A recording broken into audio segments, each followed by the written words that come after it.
jour ma chienne est venue et on s'est reconnu, on ne s'est plus quitté. Oui, je chante aux animaux. Ah, le Québec, la France, on a quand même tout un paquet de choses en commun, très très sympathiques. Par exemple, les masculinistes. Bon, heureusement, les féministes. Et puis également les contes de fées, puisqu'on n'a pas tellement de choix. C'est comme ça dans tous les pays colonisés par l'empire Disney. Et donc, moi, je suis comédienne, metteuse en scène, militante féministe et autrice. Et j'ai voulu aller chercher dans ces contes de fées un petit peu ce qui, depuis l'enfance, nous oblige à rentrer dans des schémas, somme toute, assez pénibles. Et donc là, comme vous voyez, je suis venue avec ma copine, le personnage de Blanche-Neige, qui, par exemple, va venir nous expliquer qu'il y a quand même des petites incohérences dans le dessin animé du dit Disney. Par exemple, donc notre petite fille, hein, parce que dans les contes de fées, les héroïnes, en fait, ont 12 ou 13 ans. Hein. Voilà, quand on pense à tout ce qui leur arrive, c'est sympathique. Et donc, elle est attaquée par un chasseur qui veut l'assassiner. Hein, ça commence comme ça, l'histoire, c'est sympa. Alors après, on nous dit, bon, finalement, le gars, il a une épiphanie, il ne la tue pas. Mais enfin, on nous raconte qu'il est très gentil pour ça. Nous, quand même, on sait que c'est normal hein, de ne pas tuer les gens. Hein, on va pas non plus lui donner un cookie, je veux dire. Et puis ensuite, il l'abandonne dans une forêt. Et alors, autre incohérence, elle se réveille de cette nuit terrible où elle a subi une tentative de meurtre et un abandon nocturne forestier.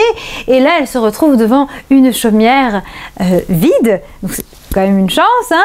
Eh bien, au lieu de faire quelque chose d'assez logique, comme par exemple aller chercher en mode Lara Croft une trousse de survie, un coutelas, de la nourriture, enfin quelque chose d'utile. Bon, non, elle, qu'est-ce qu'elle fait? Nous dit Disney, hein. Elle fait le ménage avec des animaux, bien sûr, parce que hein, les femmes et les animaux servent en fait à ça, hein, à faire le ménage pour 7 vieux gars. Les 7 mineurs, alors je dis pas ça par rapport à la taille, hein, non, faut pas croire. Les gars sont mineurs dans une mine. Hein, clairement, c'est des trafiquants de pierreries, de diamants. Voilà, ils sont installés dans une terre et ils ont pillé. Là, clairement, il y a un trafic. Bon. Et donc, du coup, je suis là, moi, avec mon petit personnage de Blanche-Neige, par exemple, pour vous poser cette question.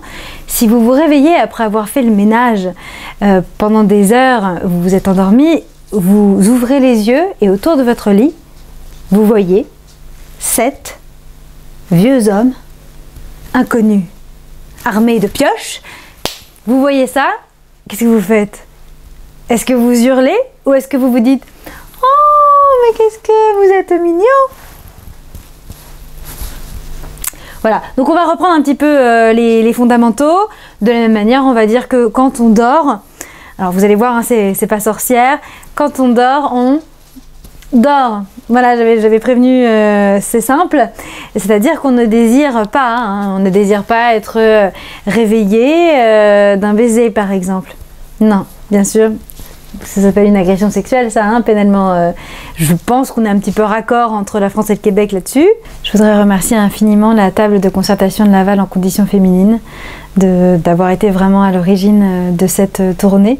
J'avais déjà joué des extraits de mon spectacle Compte à rebours et d'un autre qui s'appelle Opinion d'une femme sur les femmes, d'une autrice de notre matrimoine qui s'appelle Fanny Raoul.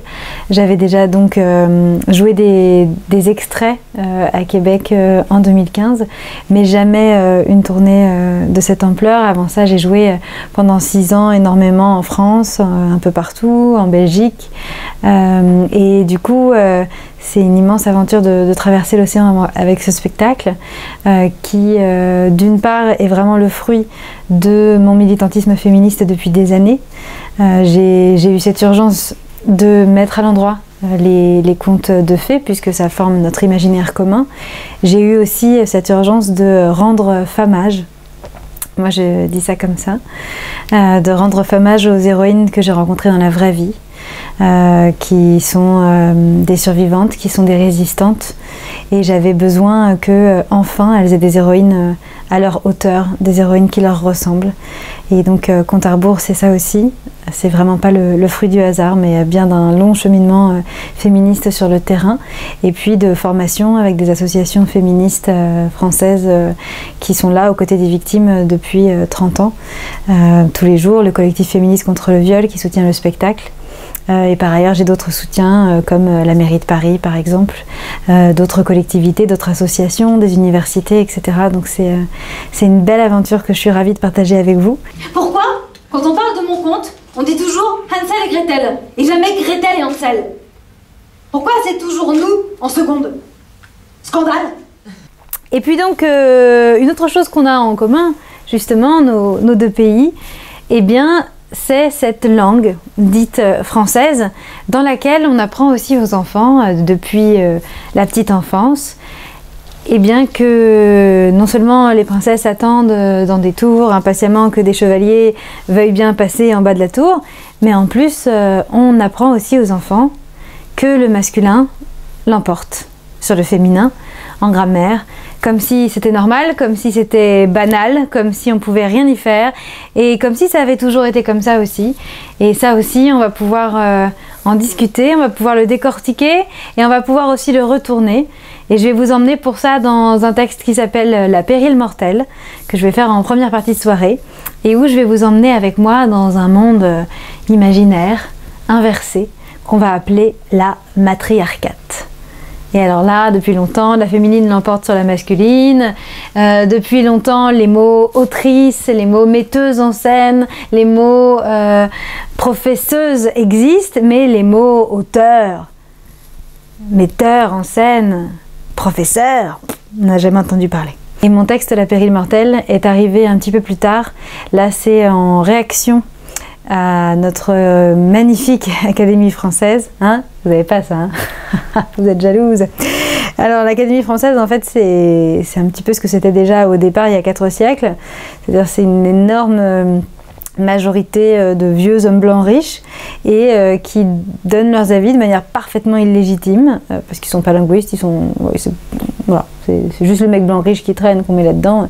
Et donc ils donnent des avis sur la langue, et ils avaient dit au moment où on est beaucoup en train de discuter d'écriture inclusive, de comment est-ce qu'on féminise les noms de métiers. Je sais que pour vous c'est une bataille qui est plus avancée depuis plus longtemps, mais nous justement à cause de l'Académie on a pendant longtemps eu beaucoup de difficultés avec ça. Et donc, au moment où on parle de tous ces sujets-là, ils ont décrété que les tentatives de démasculiniser le langage, c'était un péril mortel pour leur sacro-sainte langue française, dont ils sont par ailleurs persuadés que c'est en France et à Paris qu'on parle la seule vraie langue française, avec un truc à la fois totalement élitiste et parisiano-centré. Donc c'est comme ça que c'est venu, et c'est vraiment en retournant leurs arguments anti-écriture inclusive, simplement en faisant ce jeu-là de bascule, qu'on se rend compte à quel point c'est absurde comme raisonnement.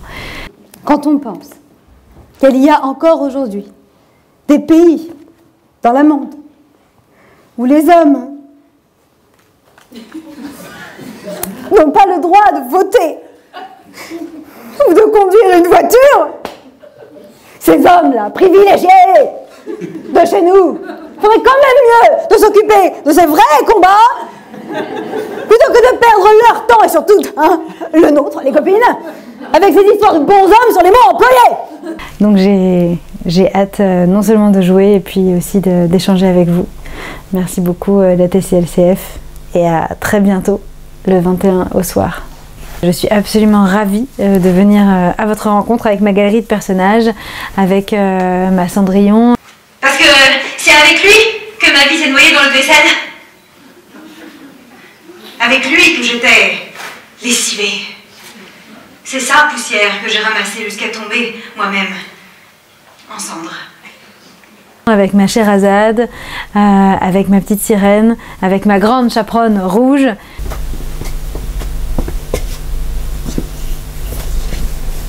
Je suis sorcière, fière. Ah, je n'ai pas le bon rôle, disent-ils, vraiment. Je Je promène partout mon panache, me pavane ou me cache. Je me bats, je vole, je ris, je bosse. De Caramel, je suis passée à Carabosse. Et beaucoup d'autres personnages qui enfin peuvent devenir inspirantes et enfin se réapproprient leurs histoires, qui ne s'en laissent pas compter. À bientôt.